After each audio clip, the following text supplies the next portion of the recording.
Hello everyone, welcome to JSS and आप सभी को स्वागत है आपके होशियार बैच में। चलिए, हम लास्ट क्लास में हमारे यहाँ तक हो गए थे। जो हमारे चैप्टर में सेकंड चल रहा था अकाउंट्स का, जिसमें हमारा लास्ट टॉपिक होता है सेल्स रिटर्न क्या होता है। ठीक है, जिसमें क्या करते हैं, सामान को रिटर्न करते हैं। जब कोई कस्टमर आकर हमारे को सामान रिटर्न करता है उसको हम बोलते हैं सेल्स रिटर्न। अब हमारा नेक्स्ट टॉपिक आ जाता है revenue from operations. Revenue from operations Revenue from operation means revenue earned by an enterprises, firm or company from its operating activities. Revenue from operation का मतलब होता क्या है? जब आपके पास पैसा डेली आता रहता है उसको हम कहते हैं रिवेन्यू फ्रॉम ऑपरेशन। ऐसी चीज़ें जिसका आपका बिजनेस है, जिससे आप पैसा अर्न कर रहे हैं, उसको हम कहते हैं revenue from operation. Revenue from operations means revenue earned by an enterprises, firm or company from its operating activities, जैसे कि नेट सेल ऑफ गुड्स, आपने सामान को बेच दिया। सेल ऑफ सर्विसेज, आपने कोई सर्विसेज दी है। फॉर नॉन फाइनेंशियल एंटरप्राइजेस, ये आपको कुछ ही नॉर्मली आप इसको खाली कर सकते हैं। सेल ऑफ सर्विसेज, आपने क्या बोलते हैं, किसी को सर्विस दे दी है। ठीक है सर, जैसे मैं मतलब मान लेते हैं कि आपने किसी का कुछ काम कर दिया, उसके बदले में आपने पैसे ले लिए, बट आपका काम है उस चीज़ का, काम है, उसको हम कहते हैं रिवेन्यू फ्रॉम ऑपरेशन। ऐसा पैसा जो आपके पास कंपनी के अंदर आता रहता है, ऑपरेटिंग एक्टिविटीज़, जो कंपनी जिस चीज़ में डील करती है उसकी वजह से पैसा आता रहता है, उसको कहते हैं रिवेन्यू फ्रॉम ऑपरेशन। आपने कोई गुड्स सोल्ड कर दी, उसको कहते हैं हम रिवेन्यू फ्रॉम ऑपरेशन। चलिए नेक्स्ट आ जाता है आपके।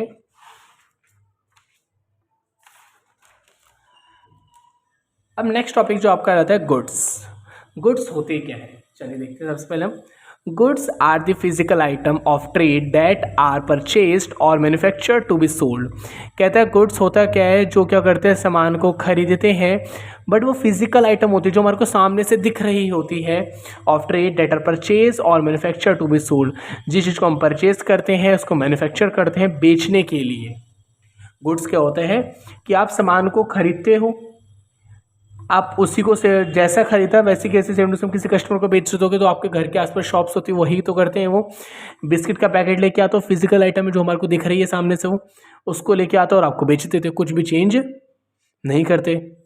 मैन्युफैक्चर्ड में क्या होता है, मान लेते हैं समोसे वाला है, मैदा लेके आ रहा है, आलू लेके आ रहा है एंड स्पाइसेस लेके आ रहे हैं, तीनों को मिक्स करेंगे और क्या कर देंगे, आपको बेच देंगे। उसको मैन्युफैक्चर करके बेच सकते हैं। तो परचेज मतलब होता है सामान को खरीदा, वही सेम टू सेम सामान आपको हैंड टू हैंड बेच देंगे। या वो क्या कर सकते हो, उसके अंदर कुछ ऐड करके भी आपको सामान तभी बेच सकते हो। तो गुड्स वो चीज़ होती है जो हमारे को सामने से दिखती है, इसमें सर्विसेज नहीं आती है। जैसे कि मैं आपको ट्यूशन पढ़ा रहा हूँ या आपको मैं क्लासेस दे रहा हूँ, तो वो चीज़ आपकी क्या होंगी, वो सर्विसेज है, वो गुड्स नहीं है। हाँ, अगर मैं आपको नोट्स प्रोवाइड कर रहा हूँ, वो भी फिजिकल कॉपी आपके घर अगर मैं मतलब क्या कह सकते हैं डिलीवर करवा रहा हूँ, तो वो आपकी क्या हो जाएगी, वो गुड्स होंगे वो, क्योंकि वो मेरा बिजनेस है। ठीक है, तो गुड्स वो होते हैं जिसमें physical item of the trade data purchase और मैन्युफैक्चर टू बी सोल्ड, जिसमें क्या करते हैं, सामान को बेच देते हैं। एग्जाम्पल, एक कंपनी है जो डील करती है होम अप्लायंसेस में डील करती है, जो घर के जो आते हैं जैसे कि टीवी, रेफ्रिजरेटर, ये उनके लिए क्या होंगे, गुड्स होंगे। बट याद रखना, गुड्स वही होते हैं जिसको हम देख सकते हैं। तो गुड्स सारे फिजिकल आइटम होते हैं। सर्विसेज होती हैं जो इंटेंजिबल होती है, जो हमारे को दिखती नहीं है। बट गुड्स तो सारे क्या होते हैं, टेंजिबल होते हैं ना। तो इसमें खाली गुड्स का मतलब होता है इसका फिजिकल आइटम जो सामने से दिख रही है और क्या करते हो, उसको आप बेच देते हो।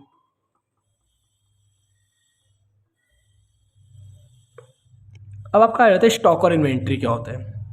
स्टॉक एक करंट एसेट है। अब करंट एसेट्स क्या होते हैं, जिसको हम विद इन 12 मंथ्स के अंदर सोल्ड कर देते हैं, जिसको कंपनी अपने पास रखती है। उनका पर्पस क्या होता है, क्या कर देगी, इसको बेच देगी ऑर्डिनरी कोर्स ऑफ बिजनेस के अंदर, और for the purpose of using it in the producing of goods mean for sale.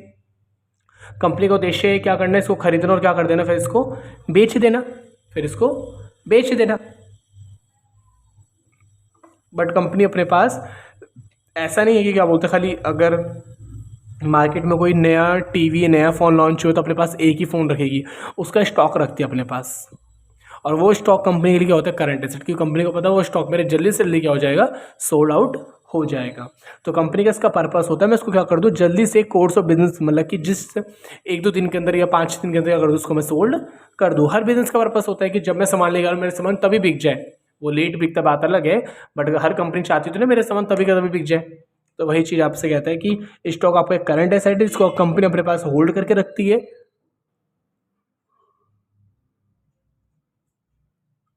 जिसका पर्पस होता है कंपनी कर सके उसको ऑर्डिनरी कोर्स ऑफ बिजनेस के अंदर सोल्ड कर सके। ओके, जैसे कि कंपनी ने 1000 और टीवी के ऑर्डर बुक करे हैं तो वो कंपनी के लिए स्टॉक है, स्टॉक कह लो या इन्वेंट्री कह लो, बात एक ही होती है, जो कंपनी अपने पास सामान को होल्ड करके रखती है। इन्वेंट्री टू टाइप की होती है, होता है ओपनिंग इन्वेंट्री, होता है क्लोजिंग इन्वेंट्री। आपको होता है हमारा जो फाइनेंशियल ईयर होता है 1 अप्रैल से स्टार्ट होता है और 31 मार्च तक चलता है। ओपनिंग स्टॉक होता है जिस दिन आपके 1 अप्रैल को आपके पास कितना सामान था, क्लोजिंग स्टॉक होता है आपका 31 मार्च को आपके पास कितना सामान था। आप कभी कभार ये दोनों इक्वल भी हो सकते हैं, ओपनिंग और क्लोजिंग, क्योंकि आप क्या होता है आपने जो क्लोजिंग वाला होता है 31 मार्च की रात को जब अपनी कंपनी के अंदर सामान छोड़ के गए वो आपका है क्लोजिंग स्टॉक, और जब आपके जो 1 अप्रैल को रात को कितना सामान है वो सारा होता है ओपनिंग स्टॉक।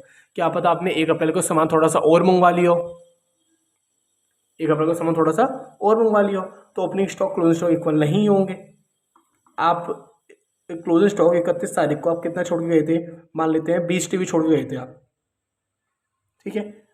अब 1 तारीख को आप आए 20 टीवी रखे थे, उस दिन आपने 5 टीवी और ऑर्डर कर लिए, टोटल आपका उस दिन कितने टीवी हो गया आपके पास, ओपनिंग स्टॉक कितना हो गया आपके पास 25 हो गया। अगर आपने नहीं ऑर्डर करा तो फिर तो आपका 20 होता है ना, फिर तो कह सकते हो ओपनिंग क्लोजिंग इक्वल होते हैं। तो ओपनिंग स्टॉक वो होता है जिस दिन आपके पास 1 अप्रैल को माल होता है, सामान होता है 31, और क्लोजिंग को होता है, क्लोज स्टॉक आपको वो होता है जो आपका ईयर के एंड पे होता है। ओके, चलिए अब आपका आ जाता है कि stock of inventory of goods क्या होता है। आप क्या करते हैं जो स्टॉक करते हैं ना, बहुत से चीज़ों को हम क्या करते हैं स्टॉक करते हैं, हम जो स्टॉक करते हैं काफ़ी चीज़ों को करते हैं। पहला स्टॉक हम करते हैं गुड्स का, ऐसा सामान जो आपने खरीद रहे हो ट्रेडिंग कंसर्न कर ले, ट्रेडिंग मतलब कि ये आपने खरीदा और आप क्या करो दूसरों को बेच दोगे, बिना कुछ चेंज करके क्या कर दोगे आप दूसरों को बेच दोगे। स्टॉक गुड्स और inventory the case trading concern comprise stock of goods remaining unsold, it is the value of that cost or the net realisable value market value whenever is lower.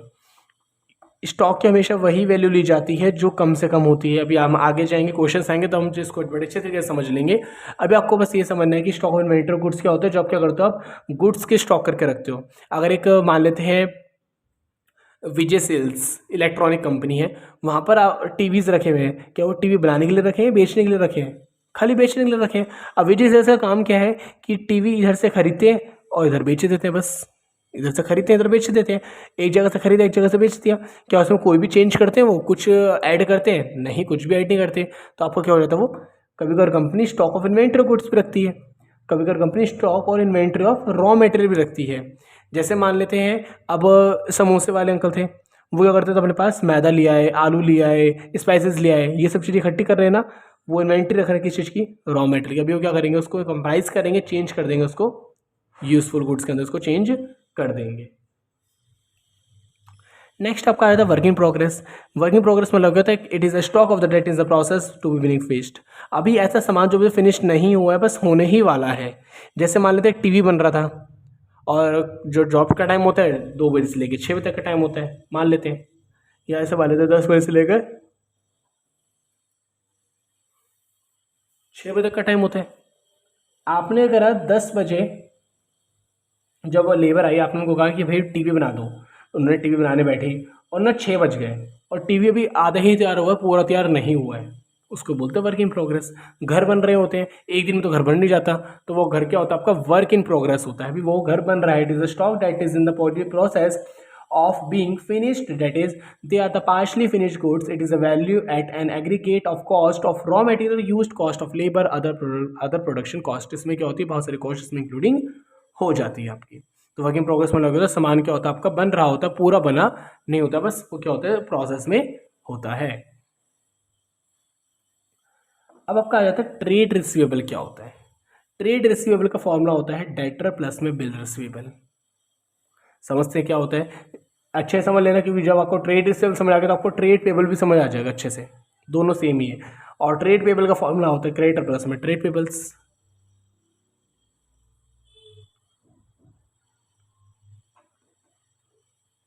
चलिए, तो आपसे कहता है कि ट्रेड रिसीवेबल क्या होता है, जिसके आगे आपको बताया था, जिसके आगे ABLE लिखा होता है, इट मीन्स वो चीज़ हुई नहीं है, होनी बाकी है। ट्रेड रिसीव हुआ नहीं है, होना बाकी है अभी। It is amount receivable against the sale. क्यों? क्योंकि आपने इसमें खाली ट्रेड रिसीवेबल वही चीज़ें आती हैं जिस चीज़ का आप कोई डील करते हो, आपने किसी पर्सन को बेचा है। अब समझते ट्रेड रिसीवेबल को एक बार सही से। ट्रेड रिसीवेबल का फॉर्मूला क्या होता है आपका? डेटर प्लस में bill receivable, BR, bill receivable. पहले समझते डेटर क्या होता है। रिसीवेबल का मतलब समझ आ गया ना, अभी वो चीज़ रिसीव नहीं हुई है, होनी बाकी है। अब सबसे पहले तो ये समझ लो इन दोनों के अंदर वही चीज़ आएगी जिस चीज़ की आप डील करते हो। मान लेते हैं कि ये एक ए पर्सन और एक बी पर्सन है। ए ने बी को सामान सोल्ड करा और बी ने कहा मैं आपको पैसा अभी नहीं दूंगा, 1 महीने बाद दूंगा। इट मीन्स ए बी को क्या बुलाएगा? ये मेरा डेटर है, जिससे मुझे पैसा लेना होता है उसको मैं बोलता हूँ डेटर। देखिए दोबारा समझिए, ए ने बी को सामान बेचा तो बी इसको पैसे देगा ए को, तो बी ए को क्या बुलाएगा? सॉरी, ए बी को क्या बुलाएगा? यस, देखिए ए और बी दो पार्टनर थे। ए ने बी को सामान सोल्ड करा, बी क्या करेगा? पेमेंट करेगा। बी पेमेंट करेगा तो ए बी को क्या बुलाएगा? ये मेरा क्या है? डेटर है। क्या मेरा ये? डेटर। अभी पैसे मिले नहीं है, मिलने बाकी हैं। ठीक है, वही अपोजिट करते अगर हम ए और बी। ए ने बी को सामान बेचा था, आपको पता ही भी हमने देखा था, और आपको यही पता है बी क्या करेगा? पे करेगा इसको। अगर ए बी को डेटर बुला रहा है तो बी भी तो बुलाएगा कुछ इसको, बी इसको बुलाएगा क्रेडिटर, जिससे इसको पैसे देने होते हैं। डेटर उसको बोलते हैं जिसको जब मुझे पैसे लेने होते हैं किसी से, क्रेडिटर बोलते हैं जब मुझे पैसे किसी को देने होते हैं। तो एक ट्रांजैक्शन के अंदर दोनों आते हैं। जब मेरा किसी कंपनी के अंदर डेटर बन रहा है तो गारंटीड है उसकी कंपनी में वो क्या बना होगा? क्रेडिटर बना होगा। क्या बना होगा आपका? क्रेडिटर बना होगा। जब मेरी कंपनी में डेटर बना है तो दूसरी कंपनी में क्या बना होगा? क्रेडिटर बना होगा।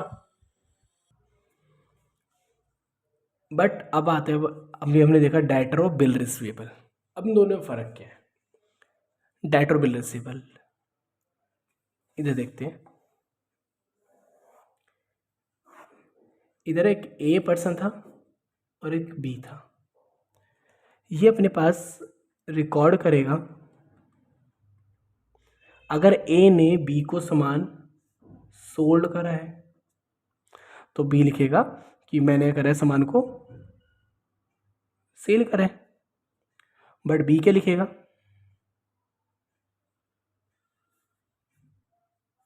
मैंने क्या करा है? सामान परचेज करा है। इतना आपको पता है, जब कोई इंसान बेचता है तो दूसरा इंसान को उसको खरीदता भी है, दूसरा पर्सन उसको खरीदता भी है। तो ए तो बी को बोलेगा, ए तो ये मानेगा मैंने सेल करा है, और बी अपने घर पे जाएगा, बी लिखेगा मैंने करके आया हूँ, परचेस करके आया हूँ। अमाउंट कितना था? 1000 रुपीज़। इसके लिए अमाउंट कितना होगा? 1000 रुपीज़। अब हुआ क्या था कि बी ना ए की दुकान पे आया था सामान खरीदने के लिए। तो जैसे ही ए सामान बेचेगा तो वो लिख देगा मैंने सेल करा है, और वो लिख देगा मैंने, वो घर पे आएगा वो चेक वो लिखेगा कि मैंने ए से सामान खरीद के लाया हूँ। 1000 रुपये का दोनों से मतलब 1000 रुपये का इसने बेचे है तो इसने 1000 का खरीदा होगा। चलिए, पेमेंट रिसीव होना भी ड्यू है, अभी बाकी है पेमेंट आना। ये क्या लिखेगा? पेमेंट ड्यू है।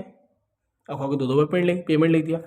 पेमेंट मतलब नॉर्मल आपका, इसमें कहता है रिसीव होना बाकी है, इसमें कहता है बी क्या आएगा? मुझे पे करना बाकी है। अभी पे लिख दो अदरवाइज पे ड्यू, पे करना बाकी है, इसको रिसीव करना बाकी है। ठीक है, बी ने जब ए से सामान खरीदा 1000 रुपये का, तो बी ने कहा था कि भाई मैं ना अब सामान 1000 का खरीद रहा हूँ, मैं आपको पैसे अगले हफ्ते तक दे दूंगा। ठीक है भाई, ए ने इंतजार करा 1 वीक का। ठीक है, उसने भाई कहीं लिखवाया नहीं था कि 1 हफ्ते में दूंगा, बस बोल के गया था कि 1 हफ्ते में दे दूंगा मैं। तो उसने 1 हफ्ते वेट करा, 1 हफ्ता हो गया, अगला दिन भी हो गया। अब ए ने बी को कॉल करा, भाई 1000 रुपये कब देगा?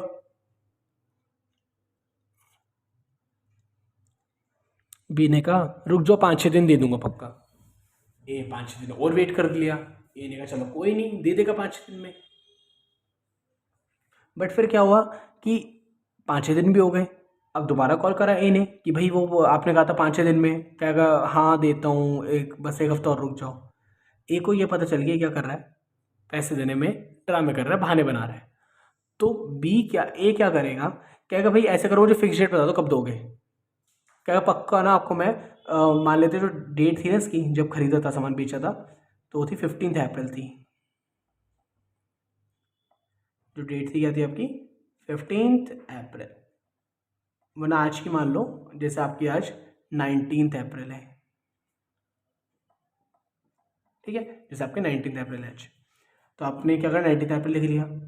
कहेगा भाई ऑलरेडी 10 दिन हो चुके हैं इस बात को, 29 अप्रैल हो गई आज, पेमेंट दे नहीं रहे हो तुम, बताओ भाई कब दोगे। उसने कहा पक्का ना आपको मैं 15 मई को पक्का दे दूंगा। उसने कहा देख लो फिर।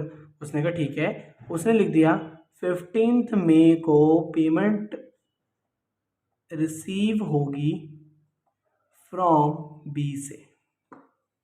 अभी जब ये कमिटमेंट करके आया तो ये भी अपने घर आके लिख लेगा 15 मई को पेमेंट डन, कि वो 15 मई को क्या कराएगा, पेमेंट डन कराएगा वो।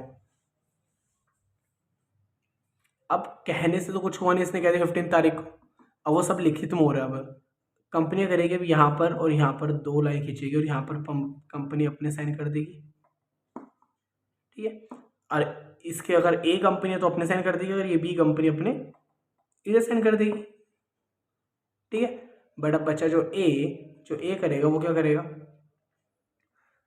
ये जो बनाया है ना इसने, ये पूरी पर्ची जो बनाई है, ये वाली पर्ची, ये पर्ची किसको दिया आएगा, भिजवा देगा बी के घर पे। जाओ भाई बी के घर पे जाओ और बी को सब पढ़वा देना, भाई तुमने कहा 15 तारीख को मुझे चाहिए, मुझे नहीं पता।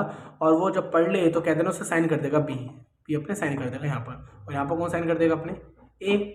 और इस केस में यहाँ पर मालिक साइन करता है हमेशा, ऑनर साइन करेगा। इस कंपनी का मालिक है ए, इस कंपनी का मालिक है बी। तो यहाँ पर क्या होगा, अब यहाँ पर बी साइन कर देगा, क्योंकि क्या आएगा भाई जाओ इसके, ये ऐसे कह रहा है इसके जाओ घर जाओ, इसके ऊपर से साइन करवाओ, विश्वास नहीं हो रहा तो मुझे क्या कर देगा, साइन करके मुझे दे देगा।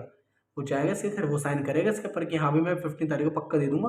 और ये लेकर जो उसका जो भी सर्वेंट होगा, जो भी इसने जो भी हेल्प कर रहा होगा ये, वो यहाँ पर वापस ले आकर कहेगा सर ये लो मैं उनको साइन करवा के ले आया हूँ। कहेगा ठीक है भाई इसको अच्छे से संभाल के रख लो, क्योंकि अब ए को कोई दिक्कत नहीं है, उसको पता मेरा पैसा आ जाएगा। यही बीबी भाई बीबी है कि उसको भी चाहिए एक तो प्रूफ। तो जो बी है पार्टनर, जो सॉरी का मतलब ऑनर है, वो क्या करेगा, वो भी एक सेम टू सेम बनाएगा, रिकॉर्ड ये सब लिखेगा। उसने लिखा है पेमेंट करना है डन, मतलब पेमेंट करूँगा 15 तारीख को। वो क्या करेगा, ये बी चल जाएगा ए के घर पे या उसकी शॉप पे चल जाएगा या इसके ऑफिस में चल जाएगा, कहेगा सर आप अपने साइन यहाँ कर दो। ये इसको अगर जब ये पूरी पर्ची बन जाती है, इस पर साइन वाइन हो जाते हैं, जिसपे फिक्स्ड डेट हो जाती है कि कब देगा, फिक्स्ड डेट, तो वहाँ पर इस्तेमाल करते हैं हम बिल्स रिसीवेबल, जिसमें फिक्स डेट होती है। याद रखना जब इसको पे करना होता है तो लिख देते हैं bills payable, bills payable. Okay, तो यहाँ पर आ गया आपका जो पेमेंट करनी है, उस पेमेंट आनी है, फिक्स डेट हो गई।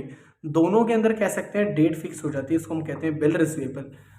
बट जब सामान खरीदा था कोई डेट की बात नहीं हुई थी, लिखित में कोई डेट नहीं लिखी गई थी, तब ये इसको क्या बोलता है, डेटर, और ये इसको क्या बोलता है, क्रेडिटर। अब उन्होंने अपना नाम चेंज कर दिया, उन्होंने कहा डेटर का मतलब तो ये होता है कि इसमें कोई फिक्स डेट नहीं है। अब तो हमने फिक्स डेट कर ली ना, वो डेटर का नाम हटाएगा, इसका नाम क्या रख देगा, बिल रिसीवेबल। वही सेम, वो उसको क्या बुलाता था, क्रेडिटर बुलाता था इसको, क्रेडिटर बुलाता था। अब क्या करेगा ये, इसका नाम यहाँ से हटाकर क्या नाम रख देगा, इसका बिल्स पेबल नाम रख देगा, बिल्स पेबल। इतना आगे समझ। अब हम देखते हैं इसको, जल्दी से रीड आउट कर लेते हैं। आपसे कहता है debtor is a person or an entity who owes amount to be enterprises against credit sale of goods or services. Company ने कर दिया सामान उधार में बेच दिया मोहन को, कंपनी ने मोहन को उधार बेचा है, सोल्ड करा है, तो कंपनी के लिए सेल है। बट मतलब कंपनी मोहन को क्या बुलाएगी, ये मेरा डेटर है। कंपनी मोहन को क्या बुलाएगी, मेरा डेटर है, क्योंकि कंपनी ने सामान उधार दिया है। तो कंपनी के लिए मोहन क्या होगा, डेटर। बिल रिसीवेबल क्या होता है, bill receivable means bill of exchange accepted by debtor. सबसे इंपॉर्टेंट बात है इसके अंदर स्पेसिफिक डेट होती है, स्पेसिफिक डेट होती है हमेशा इसके अंदर, बिल रिसीवेबल के अंदर। बट इसके अंदर कोई डेट आपकी मेंशन नहीं होती है, इसमें आपकी प्रॉपर डेट होती है। वही सेम होता है trade payable. A company it is amount payable for purchase of goods or services और both taken in the ordinary course of business. अब आपसे कहते हैं, अगर ये मैं इसी एग्जाम्पल को लूँ, sold good to Mohan credit, अगर कंपनी ने इसको सोल्ड करा है मोहन को, तो मोहन क्या लिखेगा अपनी बुक के अंदर, purchase goods from company. Company लिखेगी सोल्ड गुड टू मोहन, अब मोहन अपने घर पे आएगा, अपनी कंपनी में आएगा, लिखेगा परचेज गुड्स फ्रॉम कंपनी। तो आपका हो गया एक तो कंपनी, एक मोहन जो हो गया। अब मोहन ने करा क्या है, परचेज करिए, तो मोहन कंपनी को क्या बुलाएगा, क्रेडिटर। जिसको पे करना होता है उसको हम बुलाते हैं creditor. Creditor is a person or enterprise to whom the enterprise owns amount against the credit purchase. इस मोहन ने क्रेडिट परचेज करी थी कंपनी से, तो मोहन कंपनी को बुलाएगा क्रेडिटर, और इस केस में कंपनी मोहन को बुलाएगी डेटर। ठीक है, purchase of goods to Mohan credit.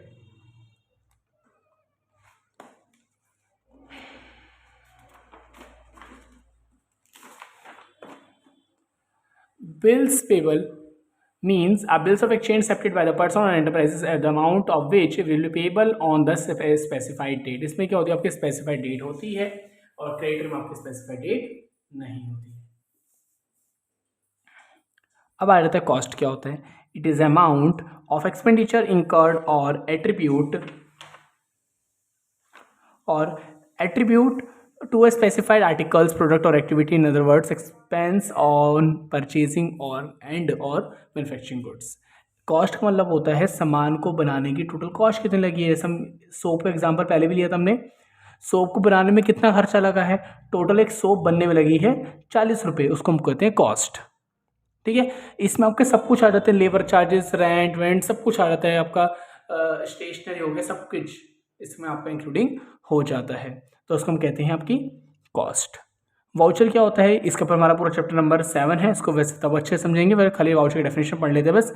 अब voucher is a document, voucher एक आपका डॉक्यूमेंट है जो प्रूफ होता है। जैसे कि आपको होता है जब आप मॉल जाते हैं, वहाँ से आप कोई सामान परचेस करते हैं, वहाँ पर आपको बिल मिलता है, इसको हम बोलते हैं वाउचर। वाउचर मतलब होता है प्रूफ।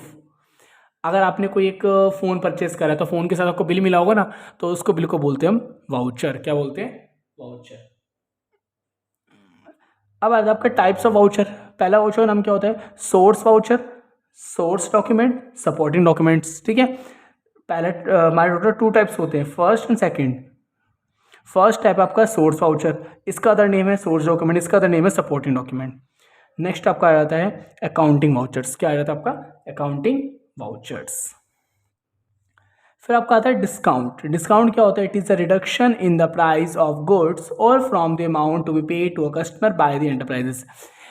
डिस्काउंट मतलब क्या होता है, क्या कर देना, प्राइस को डिडक्ट कर देना। प्राइस डिस्काउंट तो आपको पता होगा क्या होता है, कि प्राइस थोड़ा सा प्राइस क्या कर देना, कम कर देना, उसको हम क्या कहते हैं, discount.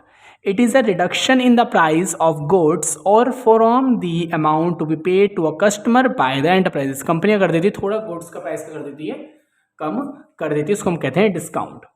It is a reduction, price को क्या कर देना, थोड़ा सा कम कर देना, in the price of goods or from the amount to be paid to customer. Discount आपके 3 टाइप्स के होते हैं, वैसे होते हैं 2 टाइप्स, बट इसके अंदर एक रिबेट भी आ जाता है। डिस्काउंट एक होता है ट्रेड डिस्काउंट, जब भी आप सामान एक बल्क क्वांटिटी में खरीदते हैं, एक सर्टेन क्वांटिटी में, मान लेते हैं जैसे आपको होता है स्टेशनरी पे जाएंगे, अगर आप कहेंगे अंकल एक पेन दे दो, तो 5 रुपये का देंगे। अगर ये आप एक पेन की जगह 1000 पेन लो, तो तब भी आप 5 का देंगे, नहीं आप थोड़ा, क्या आप तक 4 का लगा दें, क्या पता है 4.5 का लगा दें, एक पेन पड़ेगा जो आपको। तो कह सकते हैं जब हम क्वांटिटी ज़्यादा लेते हैं ना, तो हमारे को क्या मिल जाता है, उसके ऊपर ट्रेड डिस्काउंट मिल जाता है। क्या मिल जाता है आपको, ट्रेड डिस्काउंट। ये फॉर्मूला भी याद कर सकते हैं, कोई नीड नहीं है वैसे, इतनी पढ़ना चाहते हो पढ़ सकते हैं। नेट सेल का फॉर्म होता है sales minus trade discount. Sales जितने की कर रहे हो आप, उसमें सामने डिस्काउंट कितना आती है, उसको बोलते हैं नेट सेल्स। नेट परचेज का फॉर्मूला होता है purchase minus purchase return, purchase का। ठीक है, कैश डिस्काउंट क्या होता है? अगर आप कोई भी पेमेंट हैंड टू हैंड कर रहे होते हैं उसको हम कहते हैं कैश डिस्काउंट। आपको कैश डिस्काउंट मान लेता है, जैसा आपने कहा कि अंकल मुझे 1000 पेन चाहिए, अंकल ने आपको 1000 पेन दे दिए, कहा 4500 रुपये के, उनको लगता था आप उधार में खरीद रहे हो सामान आपसे, उनको ऐसा लग रहा था, उन्होंने लगा दिया 4.5 रुपये का एक पेन, सब 4500 रुपये। वो कहेंगे फिर ये बताओ अगर मैं आपको पेमेंट अभी कर दूँ तो कितने, मतलब कि 4500 कितने मुझे डिस्काउंट दे दोगे, मैं आपको अभी पेमेंट कर दूँ तो कहेंगे आप मुझे 4300 देना, अगर आप मुझे अभी कर दो तो मुझे 4300 दे देना। अब वो अपना नुकसान क्यों कर रहे हैं अंकल? क्योंकि उनको पता चल 200 रुपये का मिल रहा है ना, मुझे मेरा पैसा भी तो मिल रहा है 4300 रुपये, मैं 100 रुपये खरीद लाऊंगा। तो कैश डिस्काउंट का मतलब होता है ये ऐसे डिस्काउंट है आप टाइमली पेमेंट करते हैं बिल्कुल of due amount, it is an expense for the party allowing the discount and income of the party receiving cash discount, it is recorded in the book of account both purchaser and seller. इसमें क्या होता है, दोनों को discount मिलता है, purchaser को discount मिल जाता है, सेलर डिस्काउंट दे देता है। जैसे लिखा है सेलर उसको ऑफर मिली हुई है 2% डिस्काउंट देंगे अगर 30 दिन के अंदर पेमेंट कर दे तो, ठीक है, ऐसे ऑफर्स मिल जाती हैं कंपनीज को भी। रिबेट क्या होता है, अगर कोई सामान थोड़ा ख़राब क्वालिटी का है, अगर कोई सामान थोड़ा चीप क्वालिटी का सामान है, थोड़ा आपको सस्ता मिल जाता है। जैसे आपको पता है अगर रात को हम किसी बाजार जाते हैं, मान लेते हैं जैसे कि मंडे मार्केट से या कि सैटरडे मार्केट, ट्यूसडे मार्केट जो लगती हैं, यहाँ पर सब्जियाँ लगती हैं, अगर आप रात को थोड़ा लेट जाते हो, 10:30 11 11:30 के आसपास जाओगे तो आपको सब्ज़ी थोड़ी सस्ती मिल जाएगी। अब ये भी नहीं कह रहे कि सब्ज़ी उसमें बहुत बेकार होगी, सब्ज़ी अच्छी होगी, बट ये है कि उसमें से काफ़ी सब्जियाँ ना छट चुकी हैं अब, ठीक है, क्योंकि लोग पहले 7-8 बजे जाकर, 9 बजे जाकर या 10 बजे जाकर लेके जा चुके हैं, अब बज के 10:30 11, अब सब्जियाँ क्या हो चुकी हैं, बहुत ज़्यादा छट चुकी हैं, तो आपको वहाँ क्या मिल जाता है, रिबेट मिल जाती है। रिबेट देता कौन है, सेलर देता है, परचेजर को देता है, खरीदने वाले को देता है डिस्काउंट। ये discount allowed for the poor quality, क्या होता है सामान थोड़ा सा ख़राब हो, कभी कभार क्या होता है, अगर आप जाते हो ना कोई सामान लेने जाते हो, वो पैकेट होता है, उसमें से हल्का सा ना पैकेट हल्का सा फटा हुआ होता है। अंकल ने क्या करा था, कोई एक बच्चा आया था, वो पैकेट फाड़ा था, तो ये पैकेट साथ में और फट गया हल्का सा, उसके साथ मतलब साइड में से टेयर हो गया, मतलब फट गया यहाँ से। अब वो कस्टमर ये मान लेते हैं ये पैकेट था 100 रुपये का, अब कस्टमर 100 का तो लेगा नहीं, क्योंकि वो यहाँ से हवा निकल गई पूरी, इसकी जो नाइट्रोजन गैस होती है इसके अंदर से सारी निकल गई। अब क्या करना पड़ेगा, अब इसको मुझे बेचने के लिए थोड़ा सा इसका प्राइस कम करना पड़ेगा, ख़राब नहीं है बिल्कुल भी, 5 रुपये कम 95 का बेचना पड़ेगा। कुछ भी डिफेक्टिव होता है हम क्या करते हैं, सामान को थोड़ा सस्ते दाम पर बेच देते हैं। अब नेक्स्ट टॉपिक आ जाता है आपका बैड डेट्स क्या होता है। बैड डेट्स एक ऐसा अमाउंट है जो कंपनी को पे करना होता है, return of because of it the becoming irrecoverable, it is a loss of the business. A था और बी था, ए को बी से पैसे लेने थे, सही सुन लेना आप, ए को बी से पैसे लेने थे। अगर इसको नीचे देखते अगर हम, इधर ए था इधर बी था, ए को बी से पैसे रिसीव करने थे, तो ए बी को क्या बुलाएगा, डेटर बुलाएगा, और बी को पैसे पे करने थे इसको, बी को पैसे, बात तो एक ही है, वो उसको पे कर रहा है, ए रिसीव कर रहा है, बी पे कर रहा है, ये क्या बी इसको क्या बुलाएगा, क्रेडिटर बुलाएगा, और ए बी को क्या बुलाएगा, डेटर बुलाएगा। बी कह देता है 1000 रुपये लेने थे, 1000 रुपये रिसीव करने थे, बी कहता है मेरे पास तो पैसे ही नहीं है, मैं पैसे नहीं दे सकता। अगर कोई डेटर मेरे को पैसा नहीं देता है उसको हम बुलाते हैं फिर बैड डेट्स, ठीक है, क्या बुलाते हैं, बैड डेट्स। बैलेंस शीट क्या होती है, अब जब आप चैप्टर नंबर 18, 19, 20 में आएंगे, 3 चैप्टर के अंदर आपको अच्छे से बैलेंस शीट क्या समझाया गया है। बैलेंस शीट वैसे होती क्या है, थोड़ा सा आपको इंट्रो दे देते हैं इसका। देखिए बैलेंस शीट का फॉर्मेट ये होता है आपका, लायबिलिटीज, अमाउंट, एसेट्स, अमाउंट। यहाँ पर आपके एसेट्स लिखे जाते हैं, यहाँ पर आपके लायबिलिटी, जो भी कंपनी के पास एसेट्स ले पड़े होते हैं, machinery, cash, bank, furniture, prepaid expense. Liabilities में आ सकता है कैपिटल और क्रेडिटर्स, ट्रेड पेबल्स, ये सारी चीज़ें आती है, इसको हम बोलते हैं लायबिलिटी। इनको लिखने से होता क्या है, इसको बड़े अच्छे तरीके से समझेंगे हमारे चैप्टर नंबर 18, 19, 20 जब आएंगे हमारे। ये एक स्टेटमेंट है, फाइनेंशियल पोजीशन मतलब इट मींस बैलेंस शीट। आपको पहले बताया था, जहाँ पर फाइनेंशियल पोजीशन वर्ड लिखा है समझ जाना बैलेंस शीट की बात हो रही है। ऑफ एन इंडिविजुअल और enterprise at a given date with which exhibits its assets, जिसके अंदर आपके एसेट्स और लायबिलिटीज और कैपिटल रिजर्व सब चीज़ें इसके अंदर लिखी हुई होती है। आपको एक छोटा सा अकाउंट देखकर अपनी कंपनी के बारे में पूरी इन्फॉर्मेशन मिल जाती है कि कंपनी के पास कितने एसेट्स हैं, कौन कौन से एसेट्स हैं, कितने कितने के एसेट्स हैं, कंपनी के पास कितनी लायबिलिटी, कितने कितने रुपए की लायबिलिटीज है, सब चीज़ें क्या होती है इसके अंदर मेंशन होती हैं आपकी। अब आता है बुक वैल्यू क्या होती है। This is the amount at which an item exist in the book of account. जिस रेट पर वैल्यू बुक के अंदर लिखी हुई होती है उसको हम कहते हैं बुक वैल्यू। जैसे कि मान लेते हैं अगर हम लिख रखे फर्नीचर लिखे हैं 80,000 रुपये के, तो उसको हम कहते हैं बुक वैल्यू। कैश मान लेते 80,000 रुपये लिखा हुआ है, और मशीनरी जो कि मशीन लिखी हुई थी ये लिखी हुई है 5 लाख की, वो क्या होती है हमारी बुक वैल्यू। निकालते कैसे, कॉस्ट जितने का सामान, मान लेते 40,000 का, चलो 80,000 का फर्नीचर था, 80,000 का फर्नीचर आया था, उसमें सब क्या हो गया, इस पर डेप्रिसिएशन, इसका ऊपर लग गया डेप्रिसिएशन, मान लेते 2,000 की डेप्रिसिएशन लग गया, 2,000 का आपका डेप्रिसिएशन। आई थिंक आपको डेप्रिसिएशन मतलब नहीं पता होगा, अभी रुको वरना इस पॉइंट को भी छोड़ते हैं, हमारे जस्ट पीछे आ ही रहा है वो, फिर देखते हैं इसको, ठीक है, फिर हम इसको देखेंगे, दोबारा आएंगे इस टॉपिक पे हम एक बार। अब आता है बुक्स ऑफ अकाउंट क्या होते हैं। अब जर्नल चैप्टर 8, लेजर आपका चैप्टर 9, जब हम इसको करेंगे ना तो आपको समझ आएगा हम क्या करते हैं, बहुत सारे बुक्स बनाएंगे, ठीक है।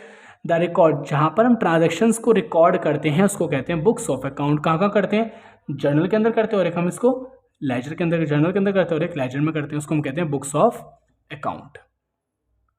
क्रेडिट मतलब क्या होता है, एन अकाउंट हैज 2 पार्ट्स, एक अकाउंट के हमेशा 2 पार्ट होते हैं, debit and credit. Credit is the right an account if an account to be credited. अगर कोई अकाउंट क्रेडिट हो रहा है तो उसको हम क्रेडिटेड कर देंगे, और उसको हम क्या कर देंगे, क्रेडिट साइड शो कर देंगे।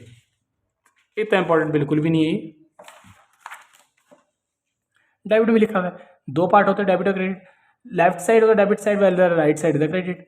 अगर डेबिट साइड, अगर आपकी लेफ्ट साइड डेबिट है तो राइट साइड क्रेडिट होगी, अगर आपकी राइट साइड डेबिट है तो लेफ्ट साइड क्रेडिट होगी, अपोजिट होता है।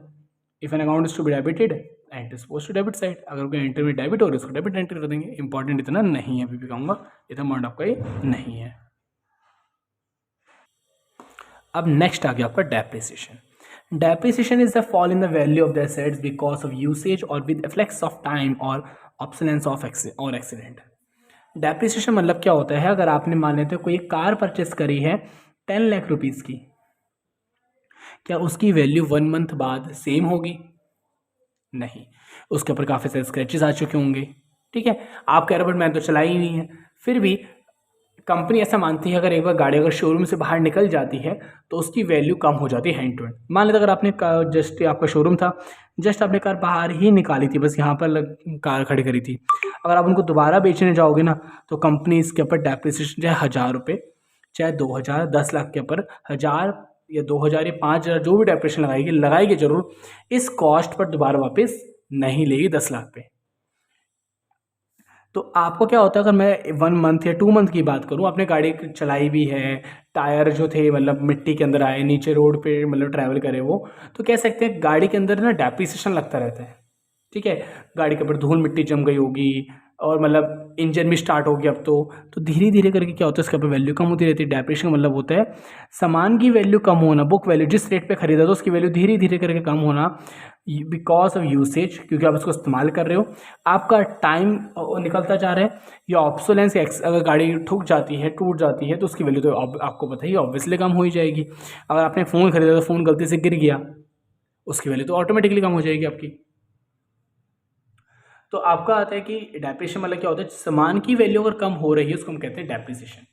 और हर साल क्या होता है, कंपनी डेप्रिसिएशन चार्ज करती है, क्योंकि सामान की वैल्यू धीरे धीरे करके क्या होती रहती है, आपकी कम होती रहती है। और वैसे हमारे इसके ऊपर पूरा चैप्टर आपका चैप्टर 14 है शायद, या अब 13 हो गया होगा शायद, चैप्टर 14 वो आपका, ठीक है। इस पर अब आपको शायद होगा, हमने एक टॉपिक छोड़ा था अभी, नोट।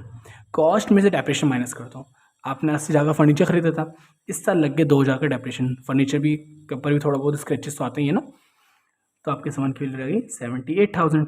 ये मेरी क्या बुक वैल्यू। अब मैं यहाँ से फर्नीचर को हटाऊंगा, फर्नीचर लिख दूंगा मैं 78,000। ये साल में खाली बस एक बार ही होता है, वो भी 31 मार्च को। आप कहोगे कभी कभी भी कर सकते हैं, नहीं, 31 मार्च की होता है हमेशा ही, ओके।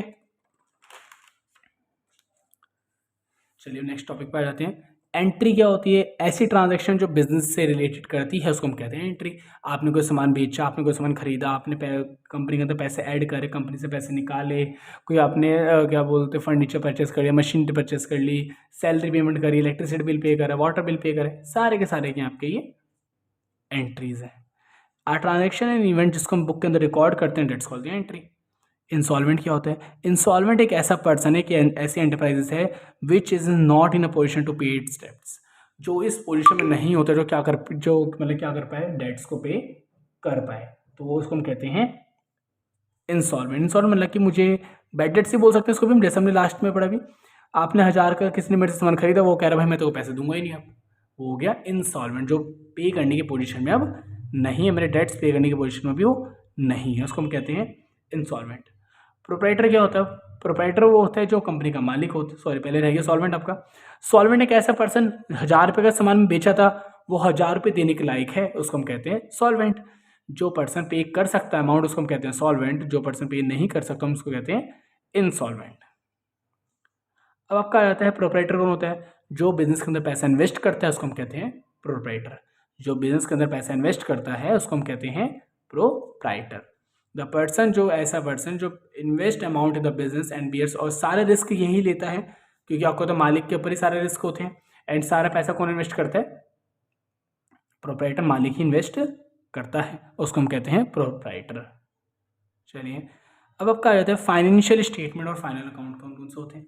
फाइनेंशियल स्टेटमेंट है जो हमारा बताया था चैप्टर नंबर 18, 19, 20, तीनों चैप्टर इस पे ही, मतलब 2 चैप्टर में से 18, 19 और 20 भी थोड़ा थोड़ा इस पे ही है, सिंगल एंट्री।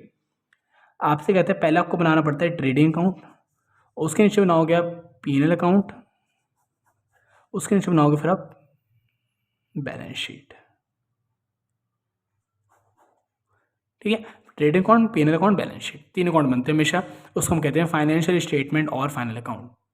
फाइनेंशियल स्टेटमेंट्स और final accounts, they are the trading account, PNL account and balance sheet prepared at the end of the accounting process. ये क्या होती है? आपके अकाउंटिंग प्रोसेस के बाद ये एंड हो जाती है, तो आपकी ये प्रिपेयर्ड होती हैं तीनों। ये हमेशा कब बनती हैं? ये तीनों हमेशा 31 मार्च को प्रिपेयर्ड होती हैं। ओके, तो आपको कहते हैं फाइनेंशियल स्टेटमेंट होती क्या है? They are the trading account, profit and loss account, balance sheet prepare at the end of the accounting process. Okay, इतना क्लियर है? चलिए, अब हमारे 2 चैप्टर हो चुके हैं अकाउंटेंसी के।